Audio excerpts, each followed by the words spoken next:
Despite the best efforts by all companies involved with line construction and maintenance to eliminate accidents, incidents that cause serious injuries and fatalities continue to occur, as evidenced by 2 tragic accidents just days apart, in which 2 young men were taken. In this special edition of Livewire, we will discuss ways to combat optimism bias, where we underestimate the likelihood of negative events happening to us, and we issue a challenge for each line team to implement a huddle after completing the job brief. Welcome to ECOS Livewire. Well, hey guys, welcome everybody. This is kind of a special edition of Livewire. As most know, people that are connected and are following the industry, I think everybody realizes that last week was kind of a tough week. There were 2 fatalities with 2 very young individuals, both obviously tragic. And it's not anything new to our industry. I mean, we basically can expect to have a SIF in our industry about every 11 days, a serious injury or fatality. Statistically, we average about 11 every 11 days. And last week there happened to be 2, and one involved a very young kid on a pole, and the pole broke and came down, and he was fatally injured. Another one involved a kid in his mid-20s that made contact with a live conductor and was killed. And again, these are not unusual, but it just seems to really have struck a chord. And I know it are things that for some reason our industry just seems to be on this plateau where we can almost expect about 40 fatalities a year. So we as a group here, myself, Mike Bahr, I'm with Castle Rock Safety. We got Brent Jeffries with Bierer Meters, and of course Billy Martin from the Think Tank, right? Yes, sir. And a lot of times when we see these happen, these incidents happen, guys, we see a lot of people focusing on the event itself and what we do after. And I think, we've talked about this, and we think that we need to start focusing a little bit on what didn't happen. What are the things that didn't happen that could have happened, and had they have happened, we wouldn't be talking about this. And so those are some of the things that I'd like to have us kind of kick around today, and hopefully we can give something to the industry to think about, that we can change the way we approach this work. And we were talking earlier, most of us, we don't believe it's a lack of knowledge. It's not that these individuals aren't trained. They know what the rules are. We have the rules. We don't need more rules necessarily. But for some reason, things are just being overlooked. So, what do you think, guys? Okay. It's interesting. Last week, I was in El Paso with El Paso Electric Company, and I did 3 days of training. The second day, I was at their East Dock, and it was beautiful facility, beautiful. And that session, in the morning session, happened to have some of their leadership, lead linemen, supervisors, foremen, some operations managers, tool committee folks. And what's interesting is because of their leadership, and I think we need to address everyone as leaders throughout our industry, but I specifically chose them for a change up in my presentation. And I asked them simply the question, why am I here? And I Mhm. looked at them and they like, what the heck? And you could tell they're like thinking in themselves, like, what the heck is he's supposed to be talking about a presentation. He's asking us, why am I here? And then I asked them, why are you here? And and I told them, and they're not sure what to say. Um, and I told them that I'm not here to give you guys a safety presentation or instruction or training at all. And I said, and you guys aren't here to listen. I said, we are here to human interact. We are here to interact with one another. That's why we're here. The byproduct of us interacting happens to be this day that I'm going to share some instruction with you all, some training, and then you guys receive it. That's the byproduct of why you're here as far as us interacting. That's the byproduct. And I told them that you all hear that line work is the one of the most dangerous jobs in the world. And you believe that. You hear it probably weekly, if not more. And you all Right. believe that. And I Yep. looked at them and I said, I don't believe that. I don't believe that at all. Right. I believe it's one of the most dangerous jobs because we have not learned to interact with one another, with to get together as a line team. Yes, I agree. And I talk about that a lot in my classes. And you're right. Everybody hears this constantly. You guys have in the top 10, right? You're in the top 10 most dangerous. There's only a few things you can do that's considered more dangerous than line work. But I don't believe our jobs are dangerous. I don't. We have hazards. And the hazards that we have are significant, but it's what we don't do. It's how we don't interact, how we don't do the things that keep us, safe from those hazards. That's what makes it dangerous.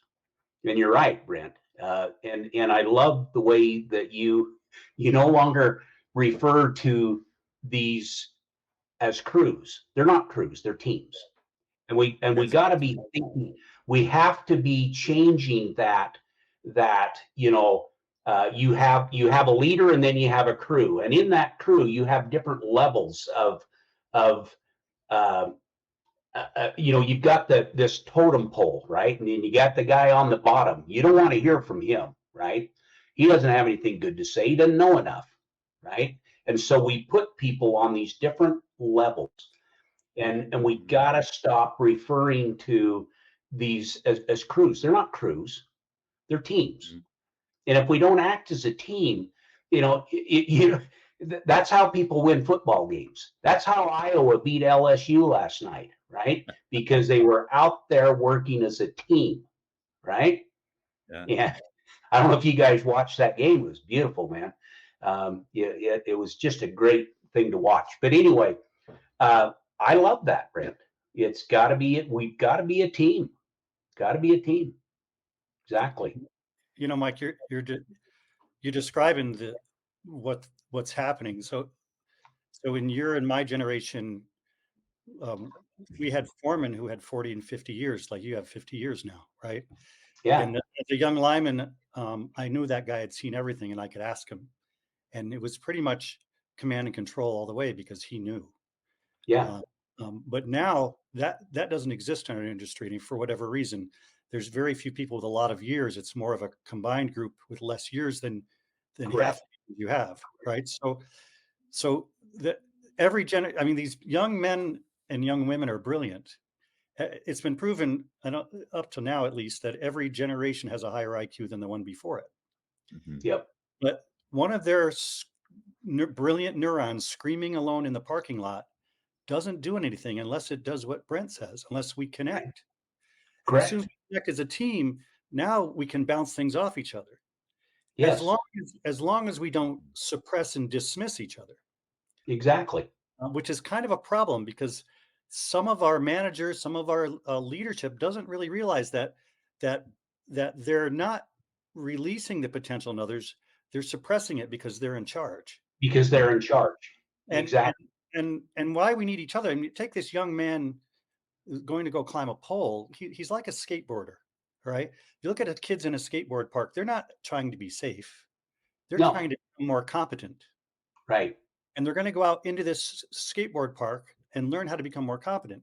So his focus is on becoming competent climbing a pole. But if his leader sees that, then he realizes that it's going to be easy to miss some of this risk if that's your focus. Correct. Correct. So once we connect, I think both of you guys are good examples of when you're teaching or when what you're doing there, Brent, is the more we create a team, the more opportunities we have to listen to each other. And then, and this is kind of what I'm working on is if you can just express a concern openly with your group, and everybody gets an opportunity to do that every morning. Concern is a prediction of an unwanted outcome. Mm-hmm. Bigger the pool of those predictions, the more things we can look at. Correct. But if your response is, yeah, go ahead, it should be fine, that doesn't have a pool of any concerns. It doesn't. It doesn't. And so, I want to bring up a couple of things, and we can kind of talk about this a bit. And I think there's a couple of keys to. I mean, obviously, guys, there's a lot of moving parts here, right? There's a lot of personalities. There's a lot of views and opinions, and you're right. Once we become a team, those are all shared. But to me, that keystone for this, that linchpin, is that frontline supervisor. He's one of the biggest keys to this. And I'm going to go back and I want to read this statement that I think every Sunday, of course, Brent and I we're on the Facebook group that John Coram gives a Safety Sunday statement, and this one he did here back in January, to me, kind of maybe lead us into a little bit of a discussion here, but this is what he posted. He says, leadership is not for the faint of heart. It requires courage and commitment. It requires skill and knowledge, empathy and understanding. The list goes on and on. And this is what I think is important. But he says, I believe the foremen are the key to reducing fatalities on the job. They are the front lines ensuring safe work practices are being executed. If you're a foreman who lives and breathes safety, your crew's going to follow. And I think there's a lot of good, solid, I believe this. I do. I think that because I've been there. I've led a crew, and I learned the hard way. You do but you got to evolve, and I think that this guy, that foreman out there, that crew leader, is the key. And I believe with the proper insight, the proper coaching, and the proper training, any one of these guys can be that leader. I think every one of them have that safety DNA. If it's properly nourished and I'm gonna just say it. I believe that there's people that are out there serving in these positions that probably don't need to be there. That's with any level of management, right? Sometimes we get promoted to our level of incompetence, I think that a lot of this too, guys, focuses on all these guys know they're responsible for safety. All of them know it, but yet, and they know what they should be doing, but they don't do it. And a lot of it is accountability. And I'm not going to say too much more about that, but I think that if we have supervisors and leaders that are not living up to their responsibilities, they should be removed. Period. They shouldn't be allowed to serve. So Mike, let me address this because I'm learning a lot from you, from Billy, and from other folks that speak like we are today, safety and communication and leadership. And there was so the first half of the indoor class, it's about 2 hours long, and I train them indoors.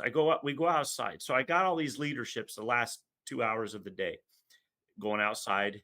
And then we go outside, and there happened to be a new guy, a groundman, Manny, nice guy, wonderful young man. And I could tell he was new because his skin was still soft and no wrinkles, right? So, so that's how you can tell pretty easily. But so we're going outside. We're phasing a three-phase pad mount. We're phasing the 3 secondaries from a pole, 3-phase 13.8 pole or 14.4, I can't remember, about 200 feet away. So we're phasing and determining what phase, matching, not matching, A, B, C, rotation, all that. So Manny grabs a hold of the stick. He has the phasing meter in his hand. And I say, "You ready, Manny?" And he said, "Yes." And I said, "How long you been in line work?" Because I already knew the answer. Right. And he said, "About 4 months." And I said, he said, "I'm just a groundman. I just started. I'm just a helper." And I said, whoa. I said, "Let's stop for a minute. This is a teachable moment." And I had all the guys come around because I like to integrate teaching and training with the teaching and training. So I like to talk about, yeah, we got to learn the physical elements and how things work physically, but there's free energy right here amongst us. And we've got to tap into this free energy. And I grabbed all the supervisors, had them come in, and I said, "Guys," I said, "Manny just said he's just a groundman." And I said, "Nobody here at El Paso Electric is just anything." I said, "We are a line team." When you hear these words, stop in your tracks and help each other understand. Train the trainer. You guys have 20, 30 years of experience. Recognize these key words and just stop and let's train. Manny's on this team. If he's bringing water out to you guys in between plays, you could call a timeout, and he's bringing water to you guys so you could be ready for the next play and rehydrate. I said, "That's fine. He's not just a water boy. He's part of the line team." And I said, when I said that, you wouldn't believe all the folks, all the leadership, and how they started reconnecting and repositioning their free energy with one another in that human interaction. And you could see it. You could see their light bulbs just boom, boom, boom. Yeah. So no, I love it. And look, I'm not, and don't get me wrong, I'm not saying we need to go out there and just start firing supervisors, right? Because, the reason sometimes that we're not engaging like you just talked about. We're not making them feel part of, they feel separated from their crew because they are the supervisor, right? And we've got to do a better job of having them feel like they're part of a team as well, right? And so, like I said, I'm not advocating that we just start getting rid of foremen, because 99% of them are solid, right? We're just not giving. I don't think we give them the tools and the training and the opportunities to do anything other than just build lines, right? And so that's where we've got to make the changes. And look, there's going to be a few of them out there that probably won't get it, right? And if they can't work as a team, then those are the ones that maybe need to be looked at as doing something else. But I think 99.9% of them are solid. They're there for a reason. I just think as an industry, we don't do as good a job as we can of giving them the tools that they need. What do you think, Billy? Yeah, I think you guys have said a lot of stuff. I mean, everything you're talking about is true. And to your point, so frontline supervisor, I'm a realist, and I'm also an eternal optimist. So like you're saying, I don't think it's the person, but when you plant corn, you get corn. Yeah. So to a lot of these frontline supervisors, we got to look another layer past them. How did they get there, and what are they modeling? Right. Absolutely. Right now, we're modeling a discussion. I would love to see this model copied through the whole industry just from watching this. Let's sit down and have a discussion about this. And let's not look at shame and blame. Let's look Right.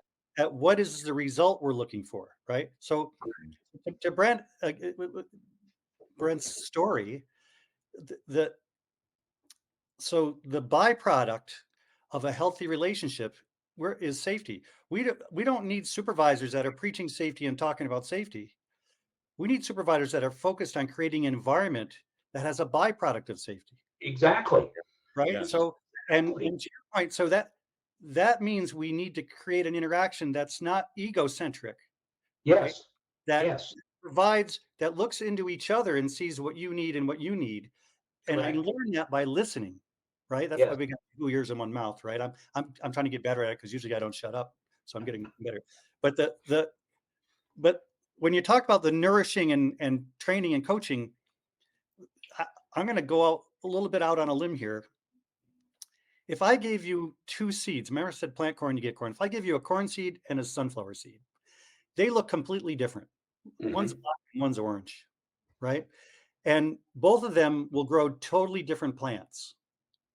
But the genetic code to do that for both of those plants is exactly the same. You could take both of those seeds and do the same thing with them and then leave and they'll both grow. Yeah. So we are the same way. In order to release the potential in those seeds, I got to put it in good dirt with sunlight, feed it some water every now and then in the right season, and I can leave and it'll come back as 2 different plants. That's right. Our genetic code for success is exactly the same as that. In order to release our potential, there's certain things we need. That's right. Those things release our potential. So if I'm a leader, the thing we're not teaching our leaders is the most important thing for a leader to do is synchronize its team. Correct. Yes. And when you recognize synchrony, like a football team that won, when they get into a synchrony, they get into a flow state, then you start to recognize the thing that's disrupting it. That's right. Or the one person that's out of sync. It's easy to do in an orchestra, right? Yeah. Oh, if somebody plays the wrong violin string or plays the wrong note on a French horn, right? It's certain cases it's easy. But in a team, when you're the leader and you're focused on, well, I got to get this done, I got to get this done, and you're sidelined by all of your responsibility, you lose touch with your team. That's right. And that's the most important thing. Yeah. If we can create a conversation with our team and we start to notice, it's a gut thing. Every neuron in your body reports to your brain, right? And we have gut neurons. We get a gut feeling, right? I know a PhD neuroscientist, psychologist, that when she travels and speaks, she gets stomach condition. She takes probiotics so her intuition is better. Because when your stomach's upset, your intuition isn't as good, right? Right. Not just as science, it's not me. So when we start tapping into our team and so Brett took the opportunity, he saw a learning opportunity to bring everybody around and explain that it doesn't matter if you got 4 months or 4 days. Because if we're in a classroom, I'm instructor and you're learning, right, Mike? Yep. But once I go out in the field, I am no longer not just an instructor, I'm part of a project. And now we're a team member and we all have we have to develop the same amount of responsibility there. I'm responsible for you, you're responsible for me. Correct. In a classroom, I might be up in front teaching people sitting at a desk. But in the dynamic has changed, but I don't see anybody making that differentiation for our leaders, right? They think they're in charge and they got all this responsibility. So does that make any sense? It does.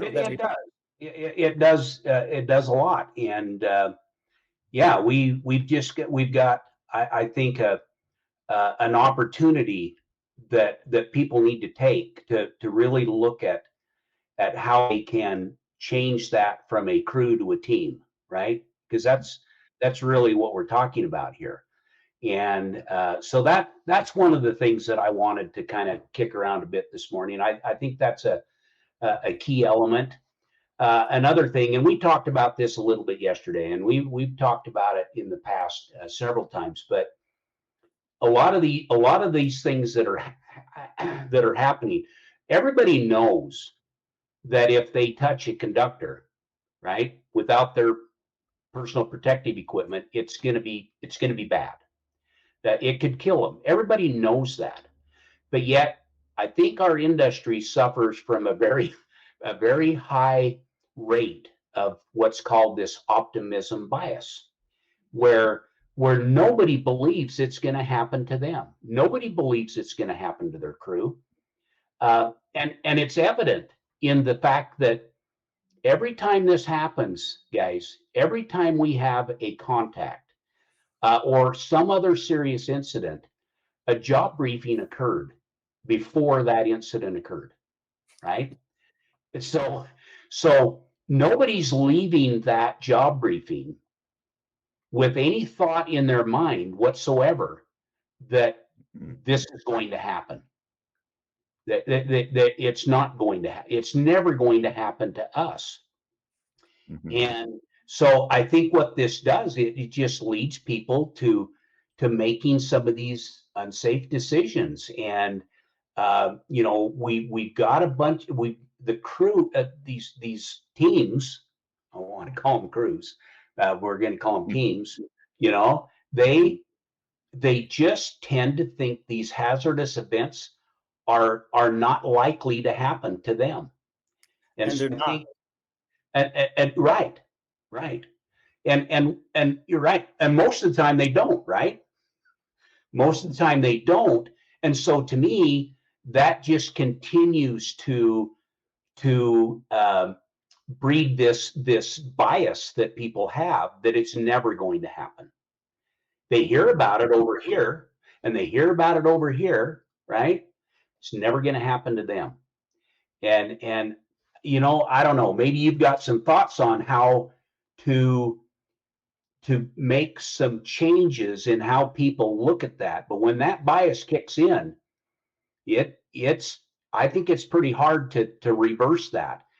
And I'm going to talk a little bit later about how I think, you know, obviously, you know, and we're going to talk about this later, you know, this how we communicate these safety concerns and what it takes to communicate that.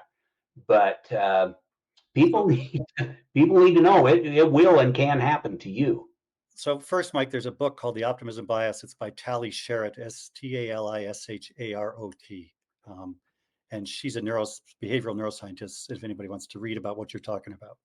Second, as soon as you burned your finger on a pan, you immediately create a circuit so you don't do that again. And if you want to, you get a couple guys that are applying for a job, they're both crane operators, and they both seem to be decent guys. And one guy had the bad luck of tipping a crane over. The odds of him tipping another crane over are pretty low. Pretty low, yeah. So he might be the guy I want to hire, right? Yeah. But we're in an industry where as soon as you make a mistake, they fire you, right? So because then you have to go to another contractor. So, right. So I don't believe it's as hard as we really think it is. As soon as somebody experiences that event, right, they know more about that event than anybody else. Correct. Right. So correct. So what we need to do is first we need to create an environment where it's safe to have this discussion that we're having. Right. And it's great if you had it every day at the end of the job brief. And if you just work, for example, if you're going around, what are you concerned? The guy says, yeah, I'm a little concerned. The spacing's a little too narrow up there. It's pretty narrow spacing on that pole, and we got to go transfer that. And they start talking about that, and they say, all right, let's do a little mental rehearsal of what the outcome is if we fail at that, because we don't like optimism. We don't like to think about failure. And if we just do a quick mental rehearsal, just the three of us, we said, all right, Mike's up there. I just heard the arc. Brent's in another bucket. I'm on the ground.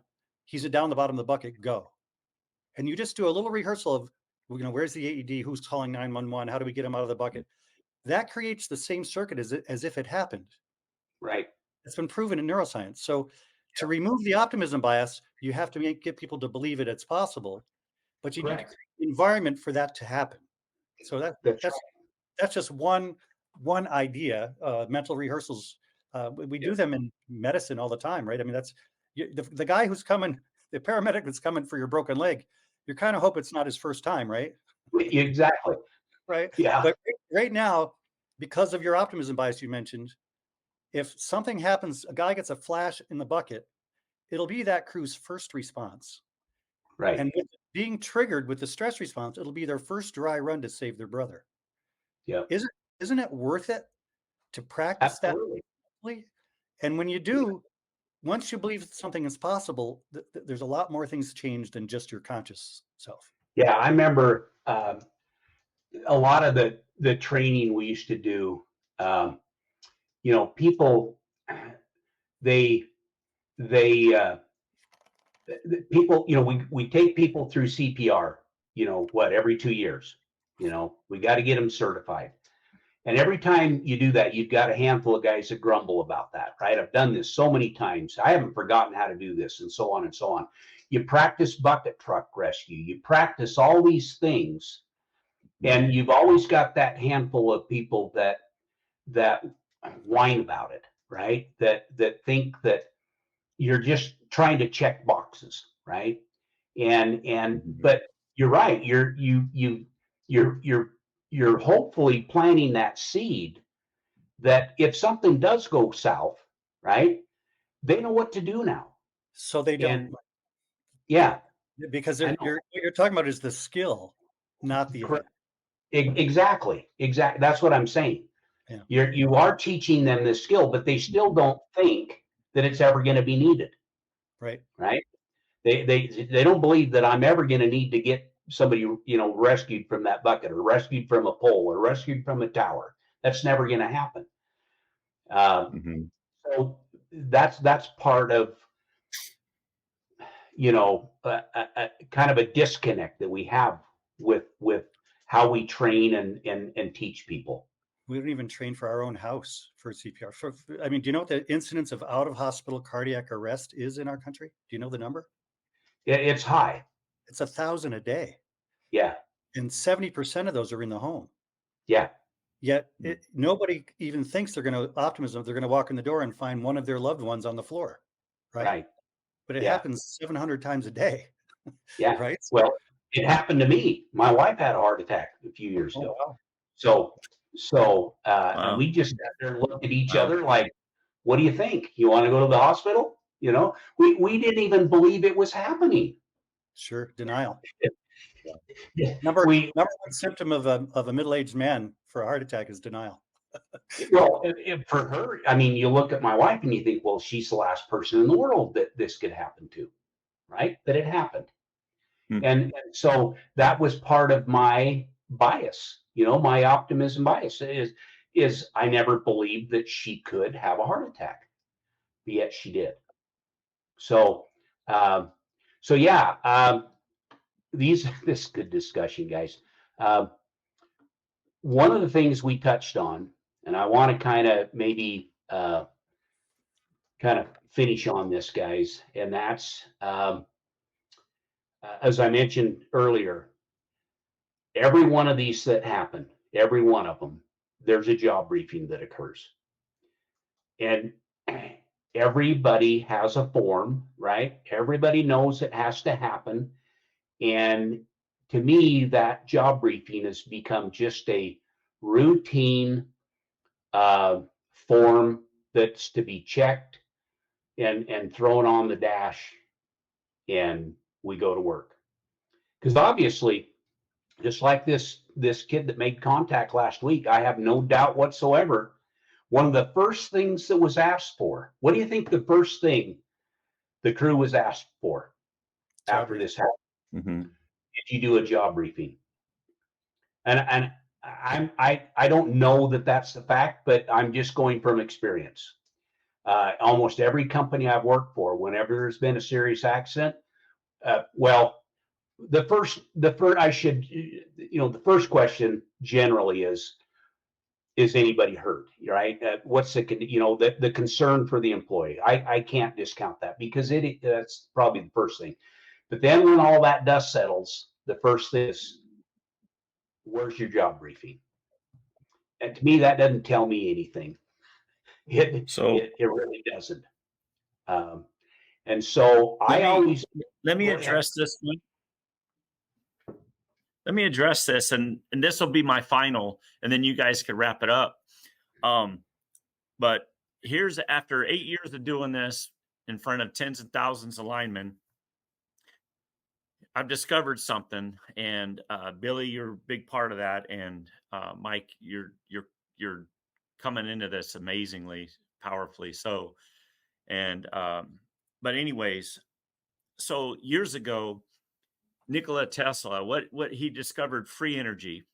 All right. And the matrix, the system basically kind of shut them down because, the system, the matrix, they want us to stay in the noun. They want us to stay not in the things that are free. They don't want us to understand the verb. They want us to come into the noun. So you start with a job briefing. Okay. The incident takes place. And what does it end with? Again, it ends with a root cause analysis. And every root cause analysis, every single one is focused on the elements. In other words, the noun. Yes or no, right? Yep. Okay. Well, the first part of the training I do is called Your Electric Reality. And I show them using our tools, I show them and prove it how electricity flows across their body and how they couple with capacitance when they're working safe and unsafe.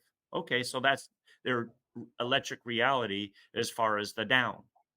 And then I start talking about their electric reality, this free energy that's right up here, that our matrix, our training, our classes, our schooling, our instructions, everything we go through, they don't talk about human interaction. Think about it. They don't discuss that. They don't train leaders to be leaders. They don't train Manny, just a groundman, how he can be, how he's extremely gifted. He's talented and he's a genius. How come we don't train our people and how to recognize how to stay a line team and collect that free energy that we all have that's being suppressed by the job brief, by the incident reports and the JSAs and the hazards.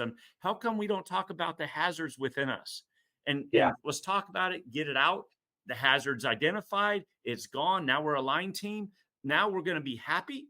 We're going to enjoy our job and we're going to love on each other. And every day we will be successful and safe every single day. Because again, why we're here is not the task of changing out that cross arm. That's not why we're here.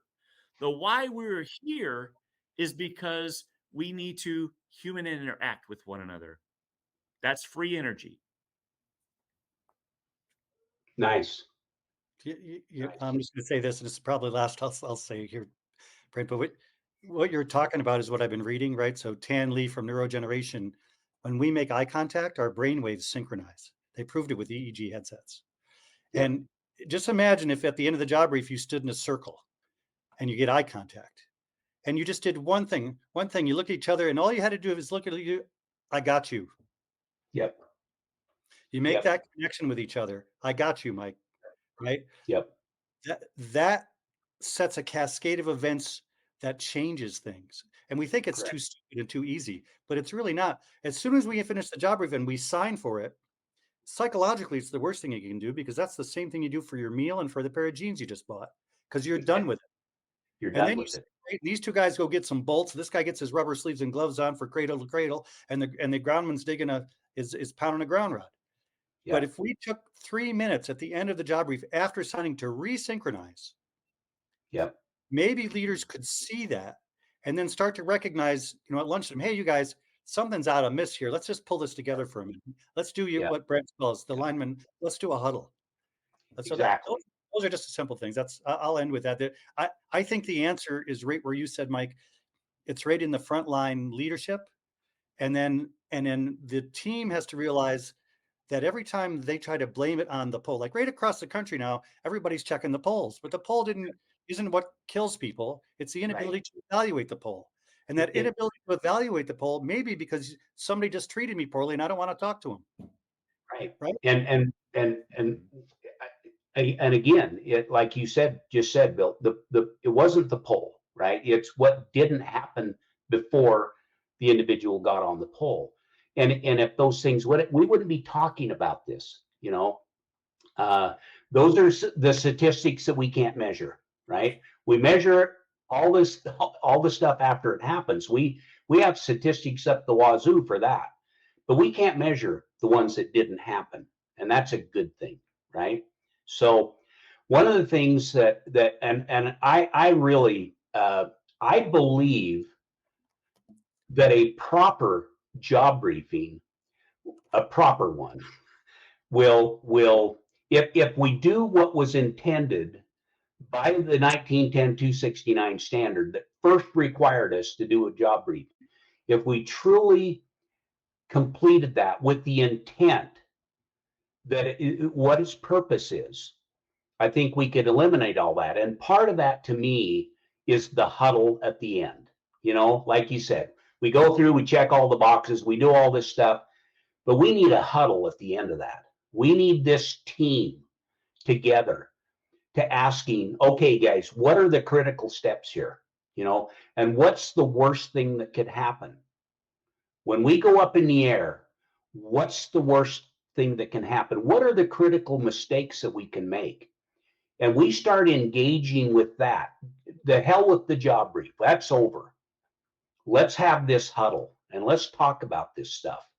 Let's make sure that that live conductor is covered and we've got our gloves. It's still, it's just remarkable to me that we're making contact with energized conductors at the rate that we do.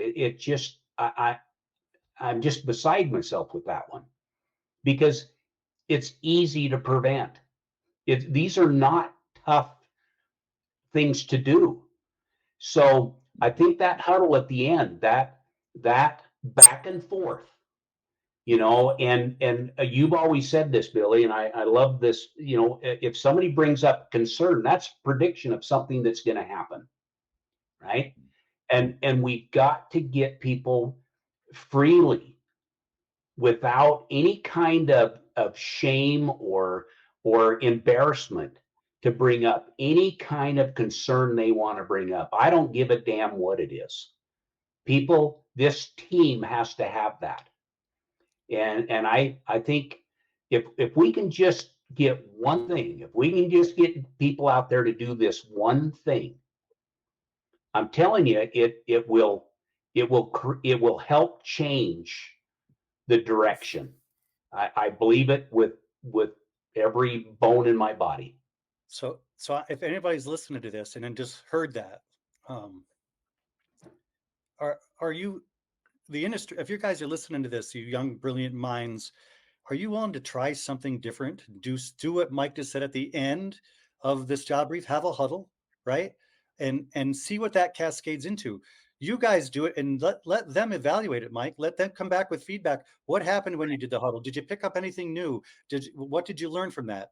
And imagine I'm a new apprentice and I show up and I learn that at the end of every job brief, we do a huddle. And when I become a journeyman lineman, listen, apprentice, at the end of the job brief, we do a huddle.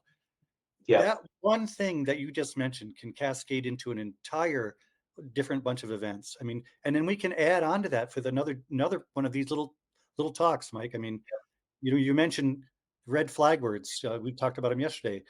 If we just slow down long enough and we hear should be, might be, probably, most likely, maybe, all of those mean we don't know. And if there's a consequence tied to it, it's not enough. And I'm sorry about this hammer test that nobody knows where it came from. That hammer test on the pole is not definitive. And the only reason that the hammer's in your hand is because you already decided the pole doesn't look good. Right?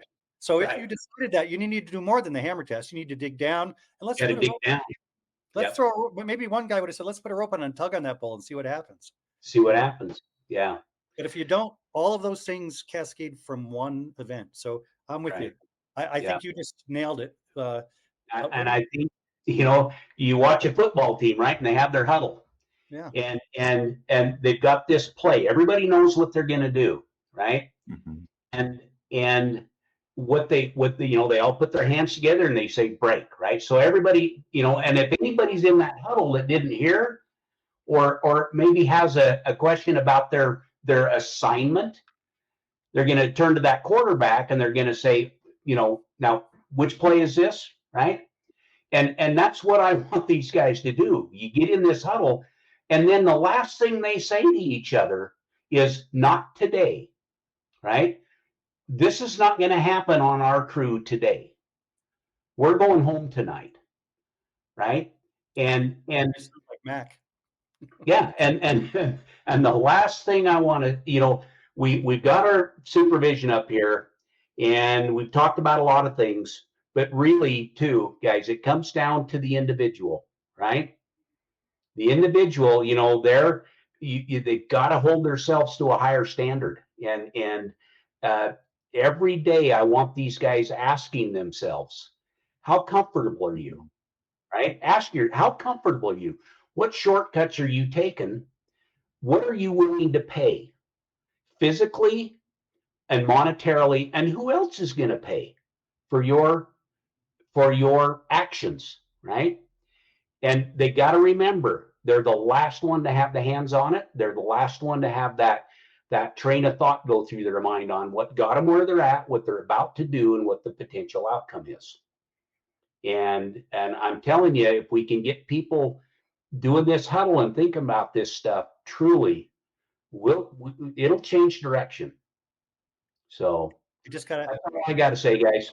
We just got to have a workforce that's willing to do what you just said, Mike. To give it a try.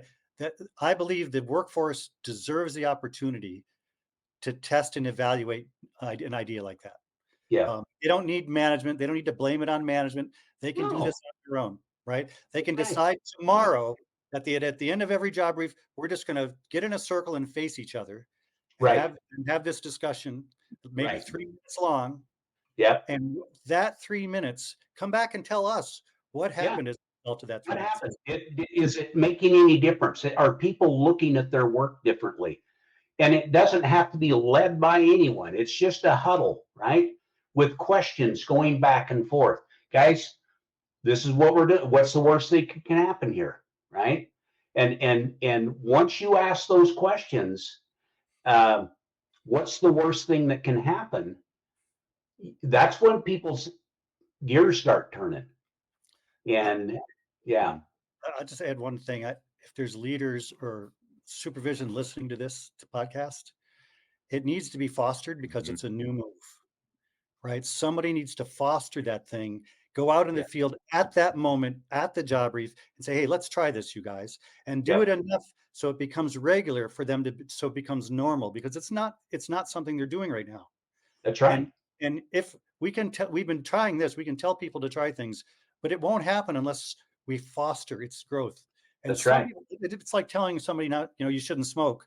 That's nice, but if you help coach them over time, they might quit, right? Yeah. So anyway, I'm on board. I really appreciate the opportunity to even come on here and talk about this. I honestly think the rest of the industry should be talking like this. I'm encouraged. I mean, to your point, Mike, there was another incident that occurred in Florida some time ago, and it completely disappeared. We haven't heard another word about it. Correct. So I think by keeping here, without mentioning any names or events, we keep trying to keep this alive because we like to put it out of our mind because, like you said, we're overly optimistic. Yeah, we just we hear about things and it just goes away, and people just assume that the event is in our past and we just need to move on, and that's true to an extent, but we got to learn from these things. There's a reason why things happen, and I think we need to talk about the hard stuff, and I don't think we do that enough in our industry. So you just triggered something. I'll be really brief, but when you said optimism bias, a lot of our language affects each other. Like I can put you in defense by telling you that's wrong, or I can put you in defense by telling you you're stupid. But if you're about to do something and I say those things, now you're going to defend yourself. And now we look just like the government, and they don't look very bright to me, just saying. Mm-hmm. So if we just changed our language to when you have something and I don't think it's going to work, I'll use the word optimism. Mike, I think that's a little overly optimistic. Mm-hmm. And that encourages a discussion. Well, what do you mean? Right? Not you're stupid and that's never going to work. Hey, dude, that's never going to work. Well, how about I think you're overly optimistic? That opens the door to a discussion. And if I want to release stuff, I need to open doors, not close them. Yeah, so that's correct. I won't shut up ever if I don't stop now. Okay, Brent, you can have the last word. You there? Yeah. So let me just start this whole thing. All right. Let's start it right now. So this is going to be called the post-podcast line team huddle. Okay. Okay. And I think that this podcast is extremely successful. I believe that many folks, the line industry, will change direction because of what we all shared together here as a line team. So I want to commend both of you folks, both Billy and Mike. I want to commend you all on sharing how we're going to change this industry. And this huddle, this post podcast line team huddle, we're just doing it. Nothing's going to be signed, no check boxes. We're just doing it so we remain intimate. It's just between us, not the bosses back at the shop. It's just us, the line team that's successful, and we just won the game today. It's about us. We're going to belly bump. We're going to do the high fives together, and it doesn't go back to the service center. It's between us, the line team on the job site, and we were successful. Let's break. Let's go home.